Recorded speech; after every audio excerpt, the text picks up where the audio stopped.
England పర్యటనలో అంచనాలకు మించి రాణించిన భారత మహిళల క్రికెట్ జట్టు విజయంతో ఘనంగా ముగించాలని పట్టుదలగా ఉంది. 5 మ్యాచ్ల టీ20 సిరీస్ను 3-2తో గెలుచుకున్న భారత్ ఇప్పుడు వన్డే సిరీస్లో 1-1తో సమంగా ఉంది. ఇవాళ జరిగే చివరి వన్డేలో నెగితే ఈ సిరీస్ కూడా భారత్ సొంతమవుతుంది. దాదాపు 3 ఏళ్ల క్రితం ఇంగ్లాండ్ గడ్డపైనే జరిగిన వన్డే సిరీస్ను భారత్ 3-0తో గెలుచుకుని సత్తా చాటింది.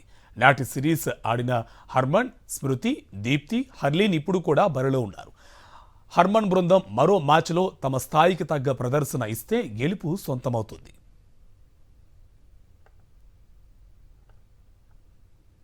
ఇంగ్లాండ్ పర్యటనలో అంచనాలకు మించి రాణించిన భారత మహిళల క్రికెట్ జట్టు విజయంతో ఘనంగా ముగించాలని పట్టుదలగా ఉంది. 5 మ్యాచ్ల టీ20 సిరీస్ను 3-2తో గెలుచుకున్న భారత్ ఇప్పుడు వన్డే సిరీస్లో 1-1తో సమంగా ఉంది. ఇవాళ జరిగే చివరి వన్డేలో నెగితే ఈ సిరీస్ కూడా భారత్ సొంతమవుతుంది. దాదాపు 3 ఏళ్ల క్రితం ఇంగ్లాండ్ గడ్డపైనే జరిగిన వన్డే సిరీస్ను భారత్ 3-0తో గెలుచుకుని సత్తా చాటింది.